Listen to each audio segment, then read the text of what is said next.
নমস্কার।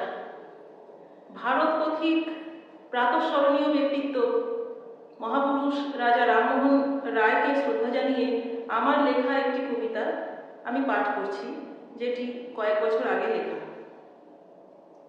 রাজা রামমোহন, জয়িতা সরকার। ভারত পথিক আনলে নবজাগরণের আলো, হে বাঙালি জ্ঞানের আলোয় জীবন প্রদীপ জালো। সত্যি রাজা রাজা তিনি, দিলদরিয়া বীর, ঋজু ছিল মেরুদণ্ড, ব্যক্তিত্বে সুধীর।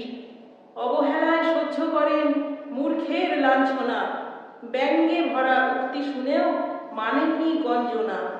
জ্ঞানের সাধক, আলোর বাহক, অনন্য মহারাজ, সাহস সম্মানের দলিল রামমোহনের কাজ।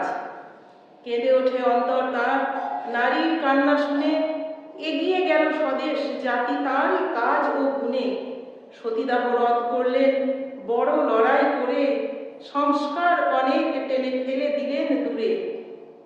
বাংলা ভাষায় এনেছিলেন বিশেষ জোর ও গতি, রামমোহন রায় নামের মানে আসলে প্রগতি। 19 শতক সে ছিল এক অন্ধকারের যুগ, সিংহপুরুষ ঘুরিয়ে দিলেন কালের অভিমুখ। যুগের থেকেও এগিয়ে তিনি, যুগপুরুষ রাজা, বিলেত ভ্রমণ করেন যাতে বাঁচে দেশের প্রজা। হায়রে অবুঝ একবিংশ শতাব্দীর বাঙালি, কাজ করো না ঘরে বসেই নিন্দা করো খালি। একটু শুধু জেনে রাখো রামমোহনের কথা, এগিয়ে যাবে তেজে, গর্বে উচ্চ হবে মাথা।